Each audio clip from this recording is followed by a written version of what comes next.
I can't believe tonight's the night, I murmured, staring at the small velvet box in my palm. The diamond caught the light from the bedside lamp, glinting like every dream I'd built around her. Serena's going to lose her mind.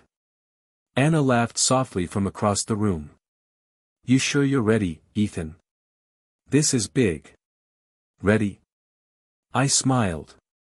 I've been ready since the day she walked into my life. She's everything, Anna. My best friend, my reason to wake up, my future. She tilted her head.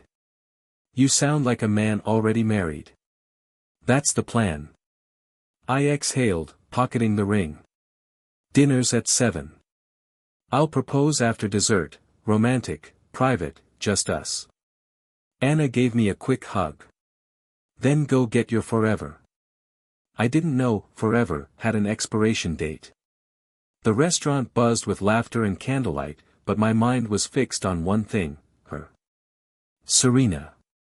Her voice, her laugh, the way she'd always look for me first when she entered a room. She wasn't there yet. 10 minutes late. I checked my watch again, fingers brushing the ring in my pocket. My heart raced with nervous excitement. Maybe she was stuck in traffic. But then my phone buzzed. Liam, bro, you at Silver Oak right now? Me, yeah. Waiting for Serena. Liam, we need to talk. I frowned. Now. No reply. I waited, sipping the wine, rehearsing my proposal in my head.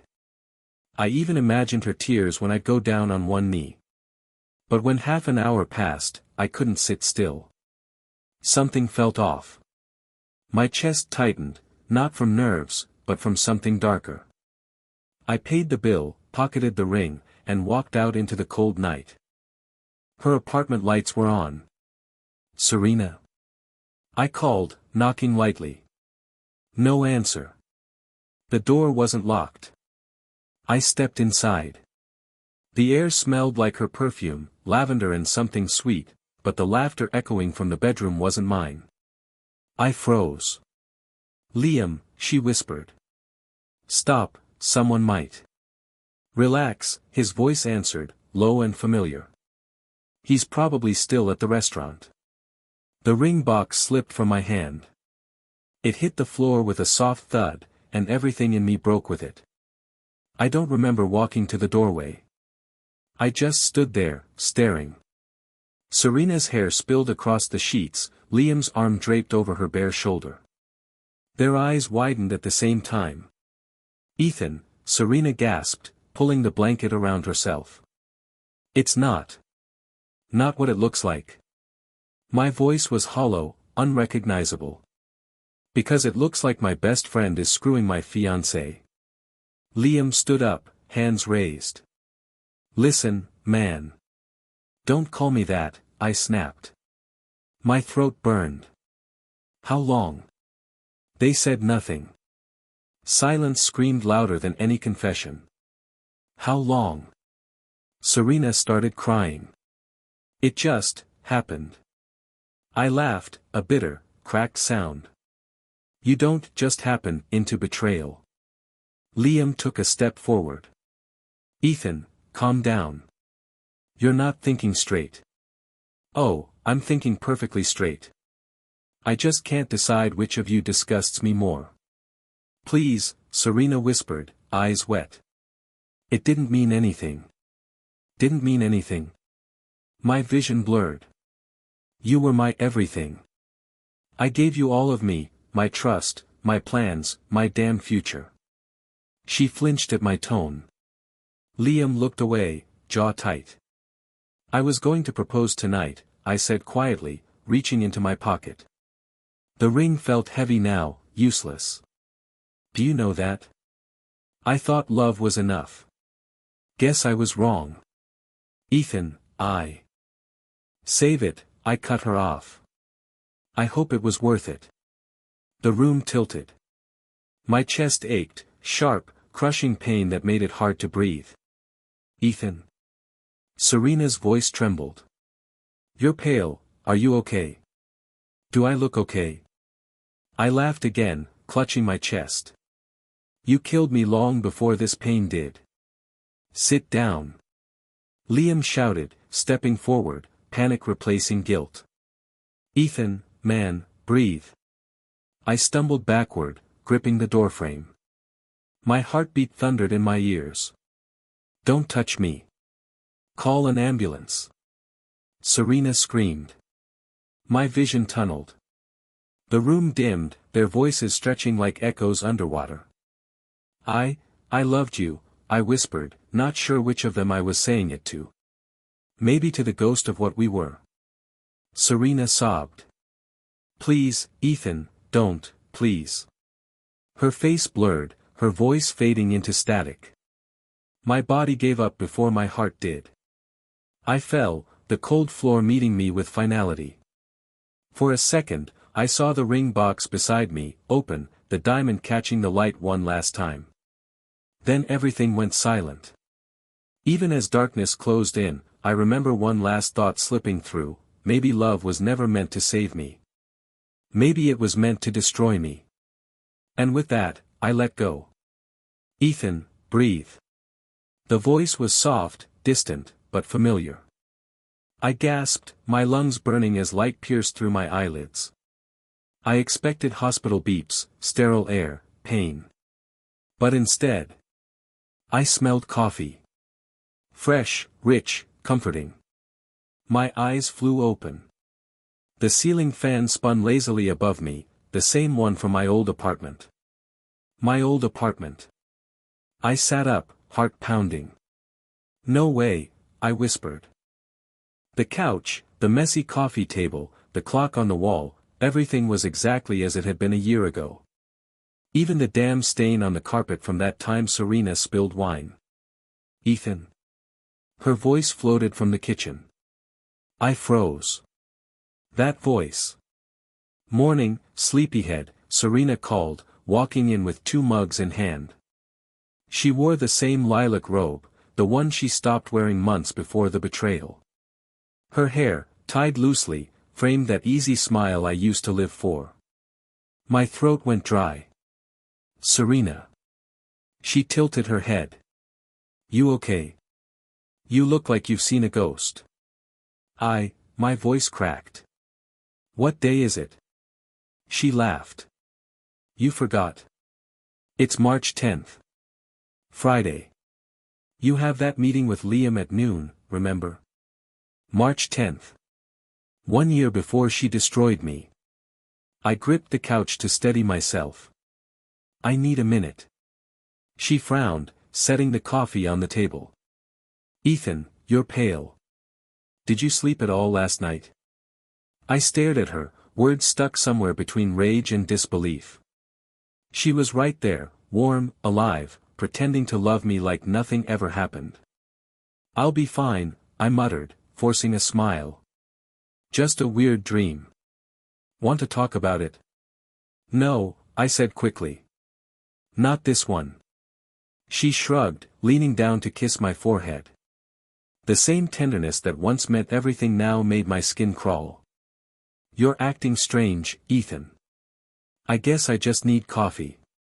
Good thing I brought 2. She grinned. I took the mug, my hands trembling slightly. It burned my tongue, but at least the pain felt real. Later that morning, I stood in front of the mirror, trying to make sense of it. My reflection stared back, no hospital band, no scars, no trace of the collapse. Just me. Alive. What the hell is this? I whispered. A dream? Hell. My phone buzzed on the sink. Liam. My blood went cold. Liam, ready for our meeting? I almost smashed the phone right there. Instead, I typed back, yeah. Be there soon. I didn't know what game fate was playing, but if I was back, I'd play smarter this time. The office felt the same too. The smell of coffee, the hum of printers, the faint laughter from coworkers who still trusted what I hadn't yet seen. Liam stood near the window, suit crisp, grin confident. He said, clapping my shoulder. You alive, man?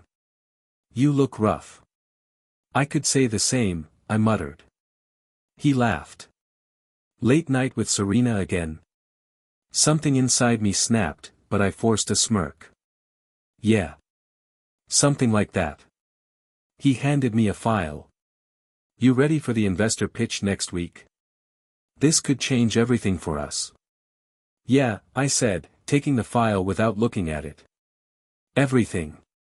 His smile was easy, natural, the same smile that hid betrayal behind it. By afternoon, my head throbbed with too many questions.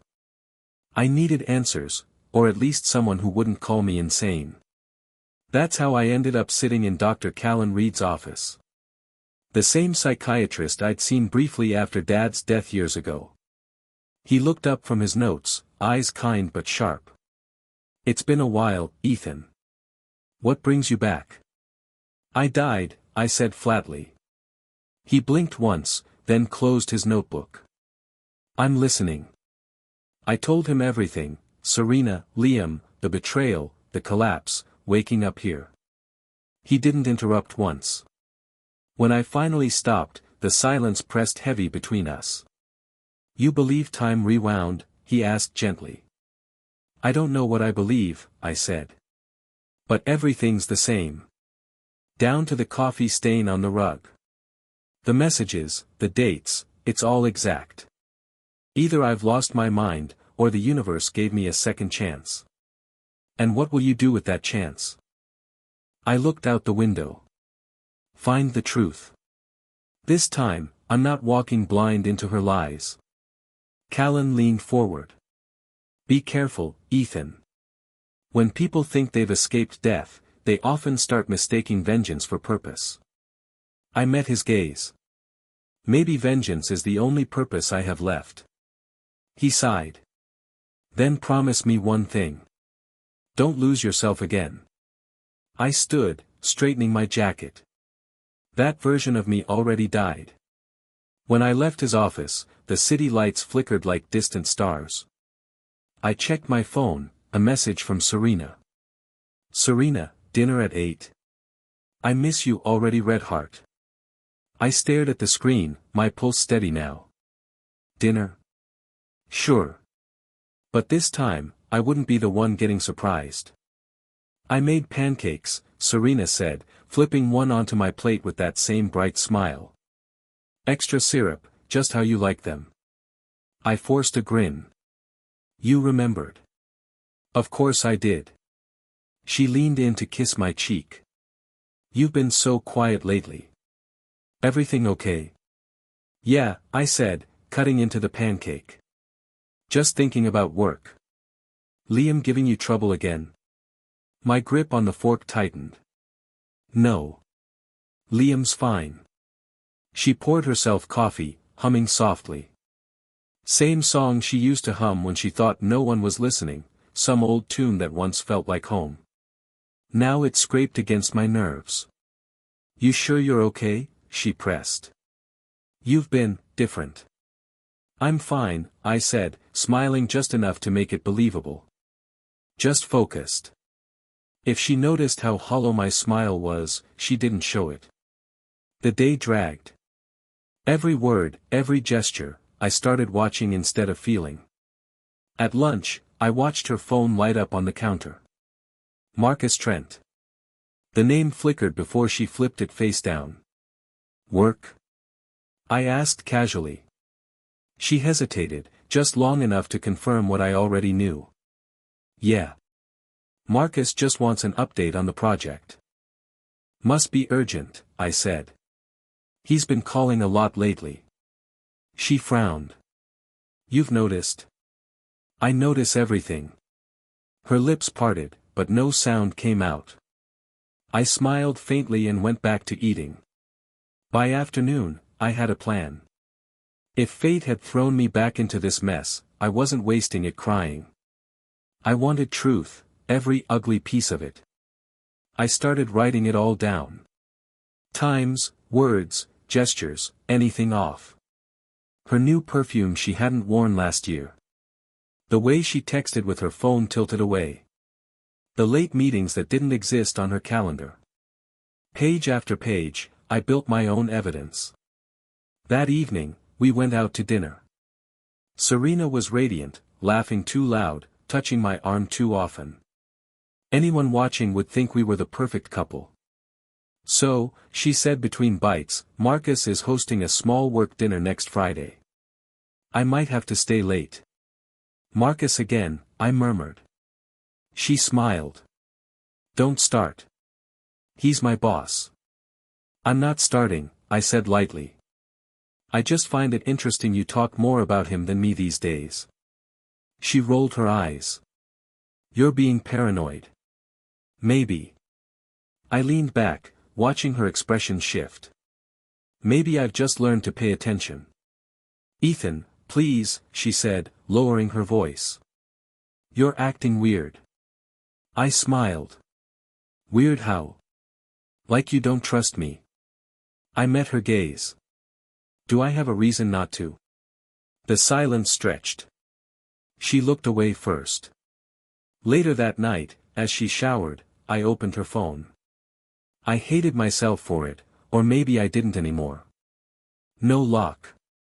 Same passcode. She never thought she'd need to hide it from me.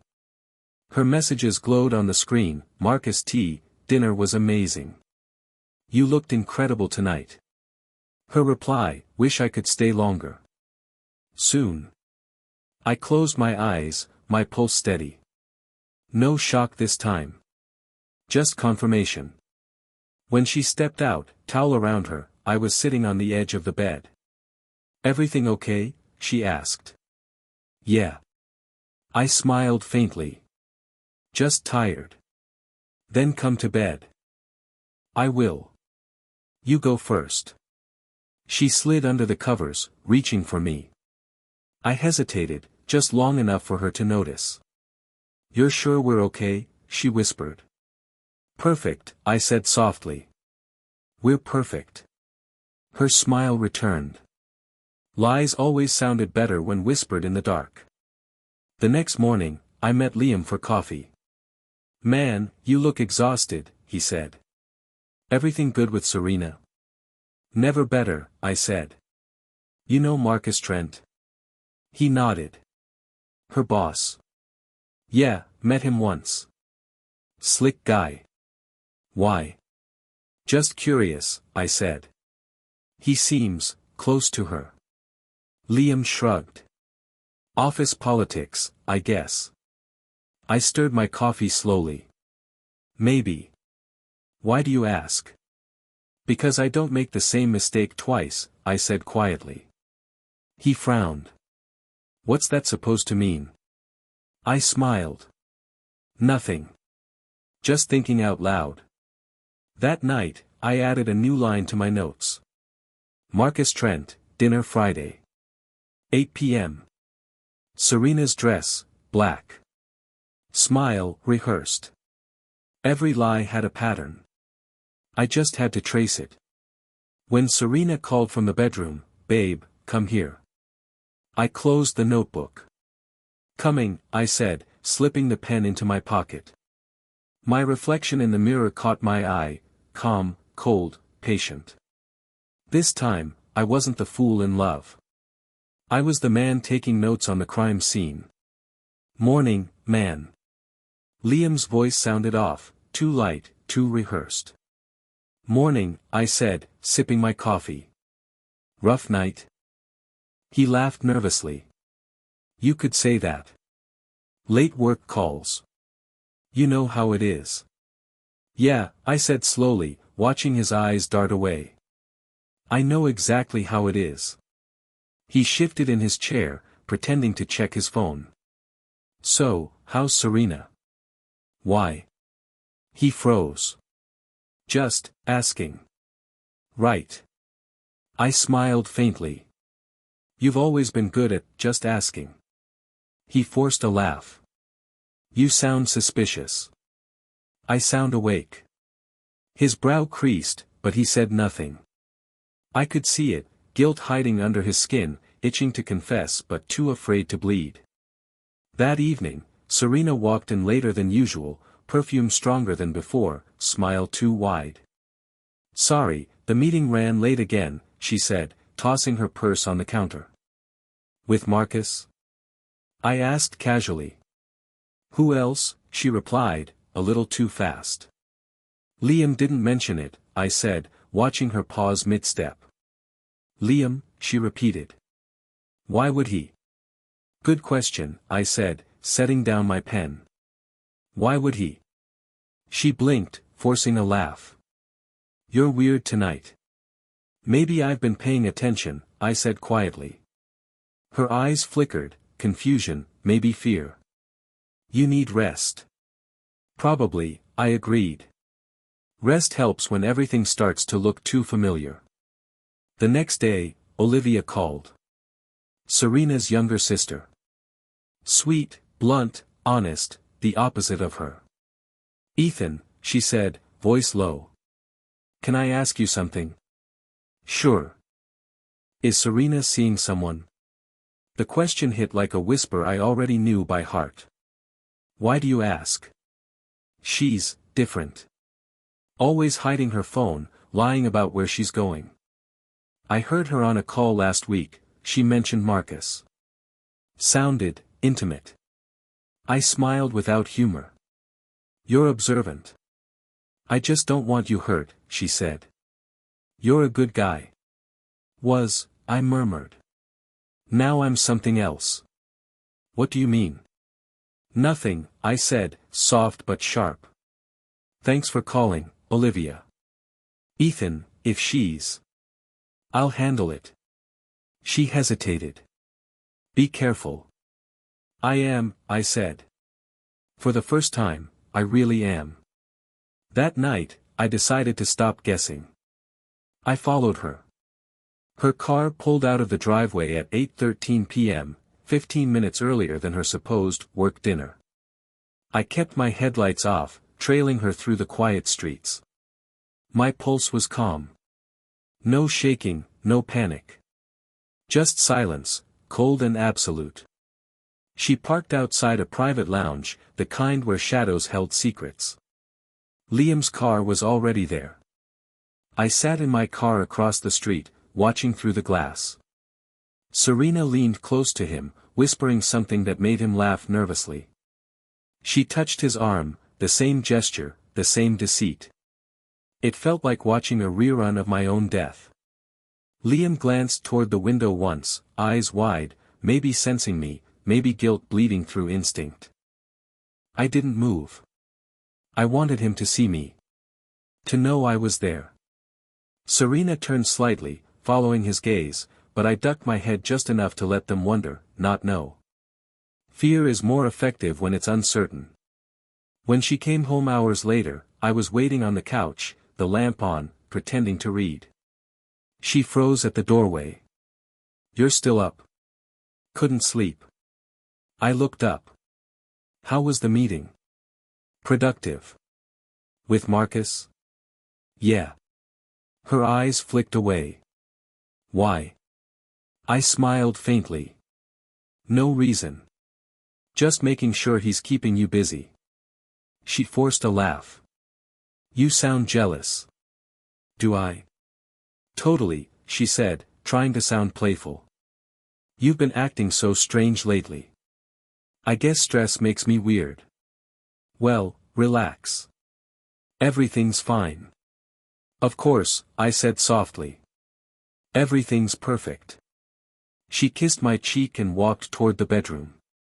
I watched her go, every step rehearsed, every lie calculated.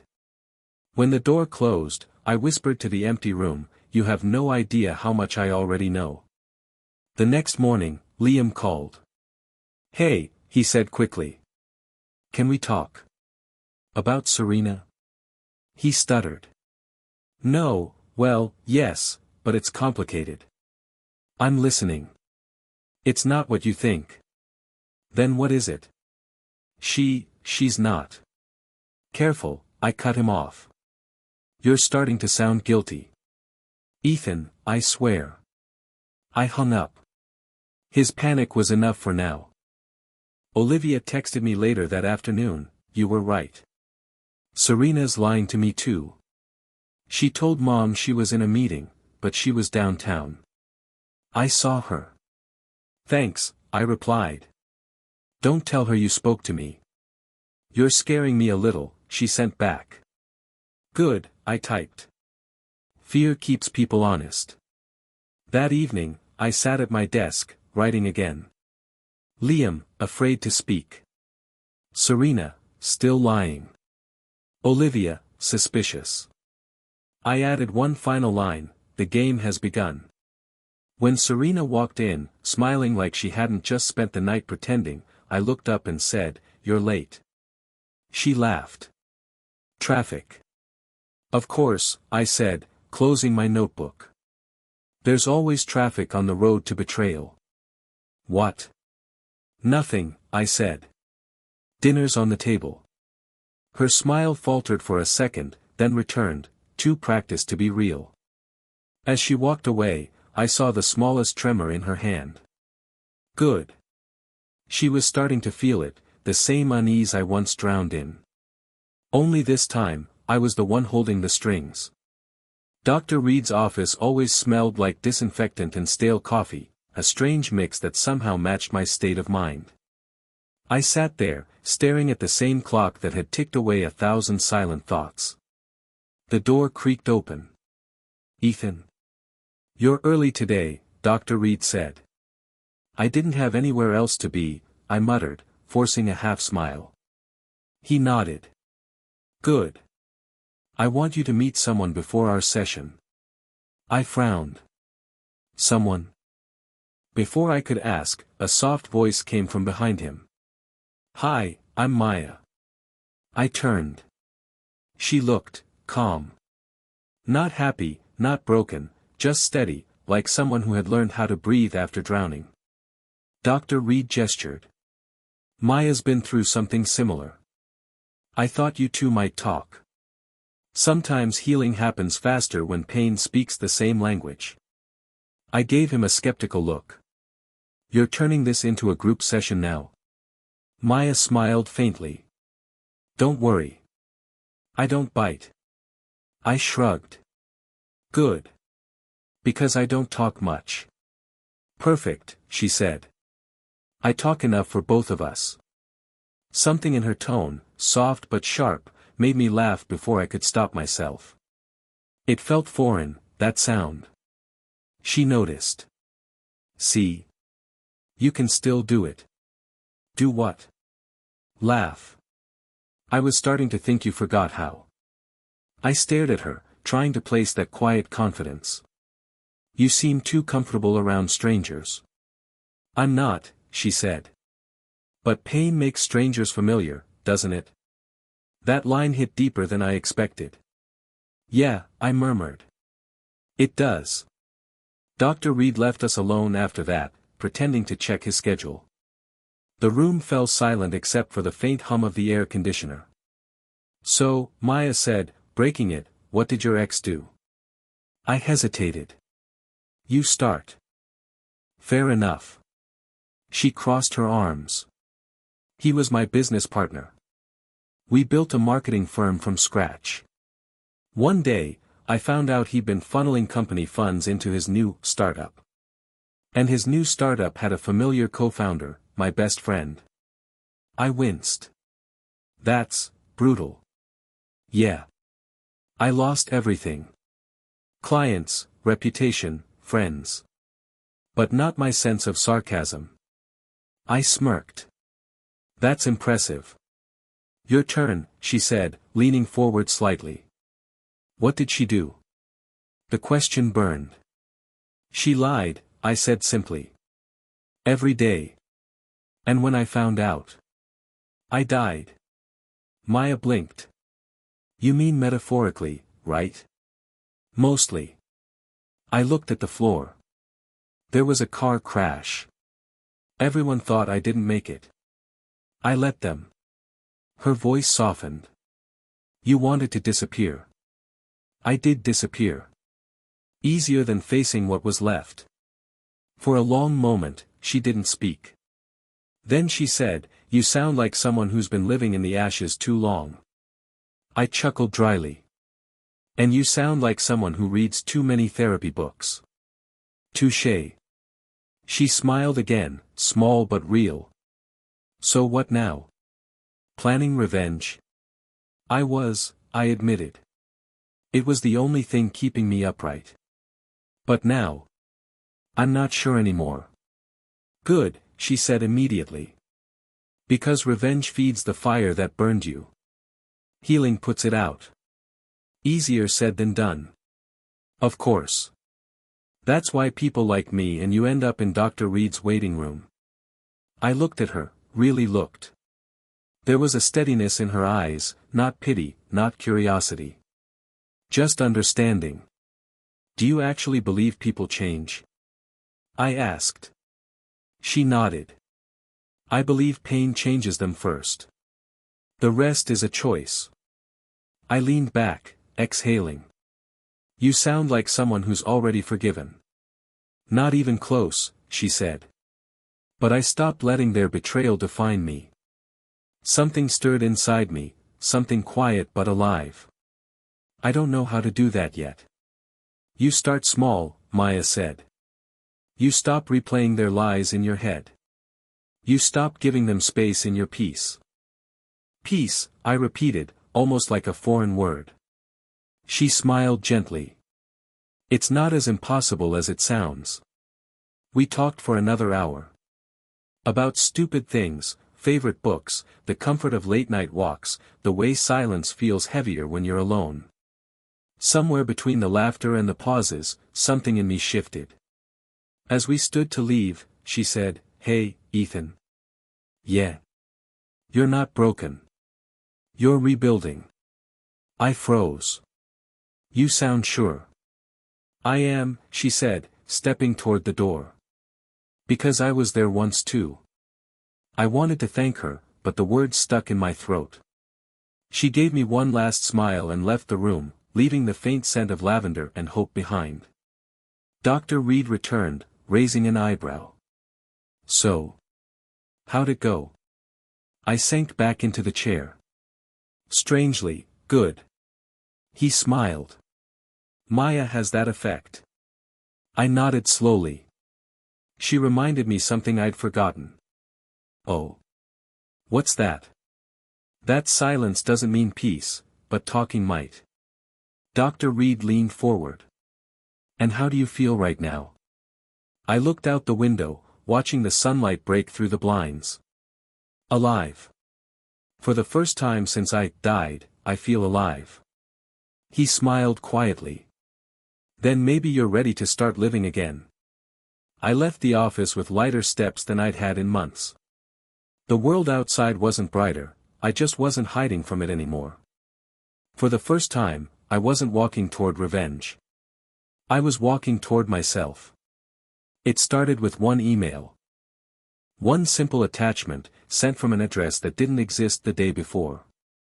I leaned back in my chair as the file uploaded, photos, call logs, screenshots, everything that screamed betrayal in high-definition clarity. My hand didn't even shake this time. When Dr. Reed asked me last week if I wanted closure or revenge, I said both. Now I realized they were the same thing. The phone buzzed. Olivia's name flashed. Serena's sister. I answered. Hey. Ethan, her voice trembled. You did this, didn't you? Did what? I said, though we both knew the answer. Dad's furious. He confronted Serena during breakfast. She tried to deny it until he showed her the pictures. He kicked her out of the house. I said nothing. Olivia continued, she kept asking how he found out. I didn't tell her anything, but I know it was you. Would you be angry if it was? She sighed. No. Honestly. I'm relieved. She needed to face it. We all did. Then maybe it's for the best, I said quietly. She called Marcus for help, Olivia added, almost whispering. He fired her. Right in front of everyone at the firm. I felt a hollow laugh escape me. Of course he did. Loyalty isn't part of their vocabulary. Ethan, are you okay? Better than I thought I'd be. She hesitated. You sound cold. Not cold, I said. Just done. There was silence for a moment, then Olivia said softly, maybe that's what healing sounds like. The line clicked dead. I opened my laptop again. One more file waited, the one with Liam's name on it. My once best friend. The man who toasted my engagement, then betrayed me behind my back. The evidence was sitting in a hidden folder for months, company reports, falsified signatures, shady transfers. I didn't create it. I just found it. And tonight, I made sure it found the right inbox. A few keystrokes later, the file was sent to Human Resources and the Board of Directors. I leaned back again and whispered to no one, checkmate. An hour later, the messages started pouring in. First from Liam. Liam, what the hell did you do? Me, what you did to yourself. Liam, they suspended me. There's an investigation. Me, good. Maybe they'll find something honest for once. He didn't reply after that. I stared at the screen until the message bubble stopped blinking. Another call came in, this time, from an unknown number. I answered. Ethan. Serena's voice. The sound of it still twisted something inside me, though not like before. I know it was you, she said. My father won't even look at me. Marcus humiliated me in front of the entire firm. Are you happy now? Happiness doesn't live here anymore, I said. But justice visits sometimes. She let out a bitter laugh. You think you're better than us? No, I replied. Just cleaner. You ruined my life. You ruined it yourself, I said. I just turned on the lights. There was a pause, the kind that fills with shame and truth. Then her voice cracked. You still loved me once. Doesn't that mean anything? It did, I said. That's why I'm not destroying you. Just exposing you. She started to cry, soft, ugly sobs that might have broken me once. Not now. Goodbye, Serena. Wait, Ethan. Click. The silence afterward was almost peaceful. For the first time in months, I walked outside. The air felt sharp, the night calm. Streetlights flickered against wet pavement, like the world had been rinsed clean. At a cafe across the street, two people argued about bills and promises. I smiled faintly. Everyone had their own war, their own lies waiting to collapse. My phone buzzed again, a message from Maya. Maya, still breathing? Me, barely, but cleaner air. Maya, good. Don't let revenge be your only oxygen. Me, it's not. It's just the last inhale before peace. She sent back a single heart emoji. Simple. Uncomplicated. Real. I slipped my phone into my pocket and watched the city lights dance across the wet street. For months, I'd lived like a ghost haunting my own memories. Tonight, I wasn't haunting anyone, I was witnessing. Watching justice do what I couldn't. Dr. Reed once told me, closure isn't a door you slam, it's one you walk through quietly. He was right. I didn't need to see Serena cry or Liam beg. I didn't want apologies or explanations. Their punishment wasn't my victory, their exposure was. They had built everything on lies, and lies don't last. Not in the light. As I turned to leave, the first drops of rain fell, tapping against my jacket. For once, I didn't run from it. I let it fall, steady, cleansing, unrelenting. My reflection shimmered in a puddle at my feet. The same face, but not the same man. I whispered to it, balance restored. And for the first time, I believed it. The knock came just after midnight. Soft. Hesitant. Like guilt had learned how to knock. I almost didn't open the door. But curiosity, or maybe mercy, won the argument. When I did, she was there.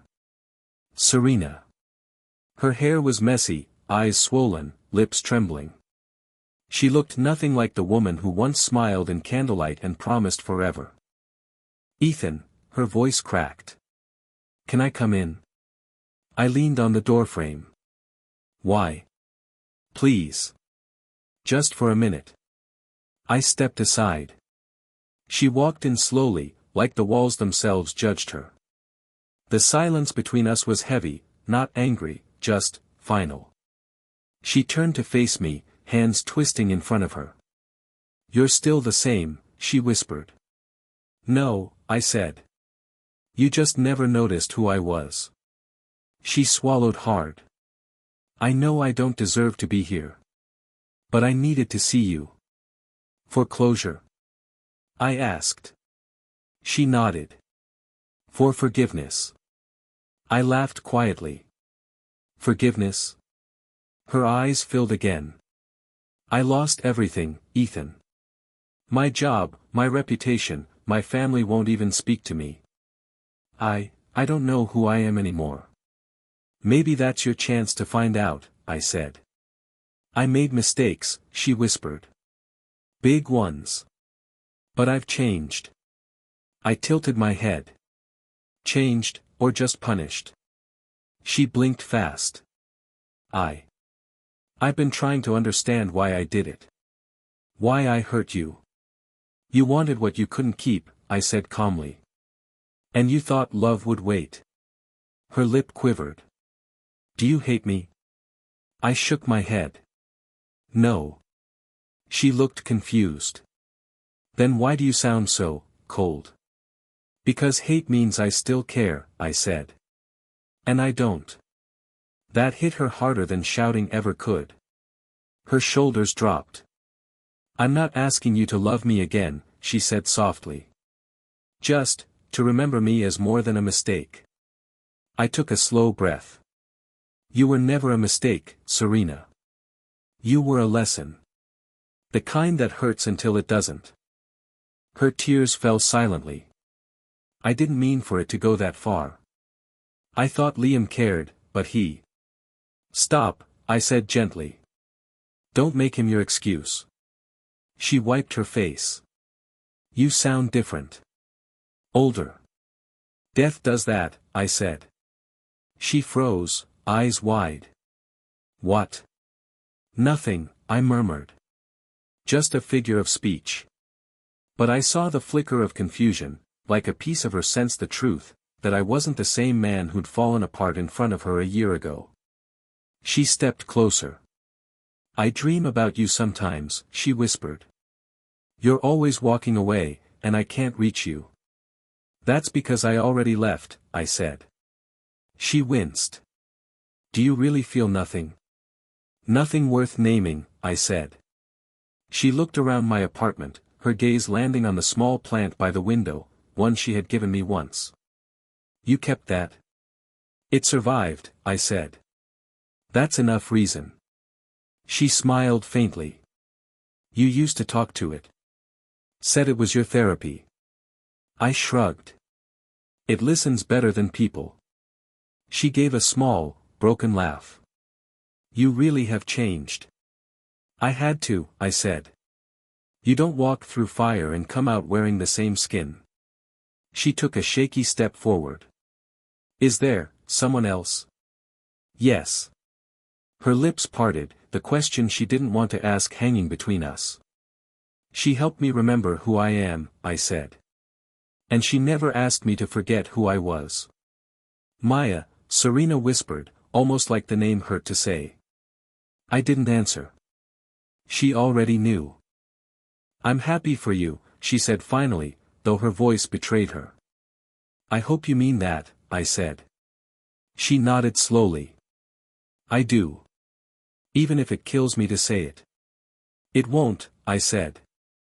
Pain doesn't kill. It teaches. She looked at me for a long time, the kind of look people give when they realize a door they thought was open has already locked behind them. Goodbye, Ethan. Goodbye, Serena. She hesitated. If you ever I won't, I interrupted gently. But I hope you heal. Her chin trembled. You used to say you couldn't imagine a life without me. I said that when my world was small, I replied. Now it's bigger. Her tears finally broke free. She turned away, walking to the door. Her hand lingered on the handle, then let go. I'm sorry, she whispered. I know, I said. That's why I can let you go. She stepped outside, the hallway light casting her in a pale glow, half shadow, half memory. Then she was gone. I stood there for a long while, listening to the quiet she left behind. It wasn't emptiness, it was peace. The rain started again, soft against the window. I walked over and watched it fall, the city blurring in silver streaks. My reflection looked back, steady, calm, alive. Dr. Reed once said closure isn't something you get from others. You give it to yourself when you stop needing answers. He was right. I didn't need her apology, her regret, or her tears. I'd already healed long before she knocked. Regret had a voice tonight, and it sounded like freedom. The rain hadn't stopped since Serena left. It drummed softly on the window, steady and cleansing, as if the world itself wanted to wash away what remained of her. I stood there for a while, staring at the faint reflection of my face in the glass. Same eyes, same lines, but the man looking back at me wasn't the one who died that night in Betrayal. He was someone else. Someone I'd fought to become. The knock on the door this time was lighter. Familiar. Maya, I said as I opened it. She smiled, the kind that didn't demand anything from me. Just understanding. You didn't answer my texts, she said softly. I was worried. Sorry, I said. I had a visitor. Her expression shifted. Serena? I nodded. Maya stepped inside quietly, closing the door behind her. Do you want to talk about it? She asked for forgiveness, I said, my voice calm. Said she changed. Said she's lost everything. And what did you say? That I don't hate her anymore. Maya studied me for a moment. That sounds like peace. It feels like it, I admitted. A strange kind. Like realizing the fire finally burned itself out. She sat on the couch, folding her hands. You sound tired. I am, I said. But it's a good tired. The kind that means it's over. Maya tilted her head. Over, or just different? I smiled faintly. Maybe both. She leaned back, watching me. You know, when we first met, I could see the storm in your eyes. It's not there anymore. Maybe it just moved somewhere quieter, I said. Or maybe, she said softly, you finally stopped feeding it. Her words hit deeper than I expected. I sat beside her, running a hand through my hair. I spent so much time planning revenge. Every move, every message, every ounce of satisfaction I thought I'd get from watching them fall. But when it happened, it didn't feel like victory. It felt like closure wearing different clothes. She nodded slowly. Because revenge ends things. Healing begins them. I looked at her. You always know what to say. She smiled. No. I just know what it's like to lose yourself in pain and pretend it's power. I let out a quiet laugh. Guess we both graduated from the same class.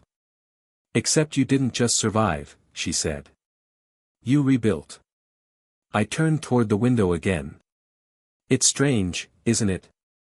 I got a second chance at life, literally, and I thought it was to fix what broke.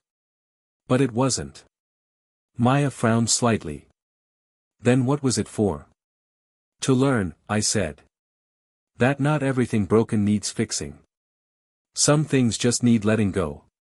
She smiled. That sounds like something Dr. Reed would say. He probably did, I chuckled. I just wasn't ready to hear it then. Maya reached out and took my hand, not to comfort, not to claim. Just to connect. Do you ever think about what might have happened if you hadn't come back? She asked gently. Sometimes, I admitted. But not with fear anymore. More like gratitude. That I got to finish my story my way. She looked down. I used to think my betrayal defined me. That I'd always be the woman who trusted the wrong person. But you make me believe people can start over. We can, I said. We just have to want something more than pain. She glanced up, meeting my eyes. What do you want now? I thought about it, really thought. The question that used to paralyze me now felt simple. Peace, I said. And purpose. She smiled softly.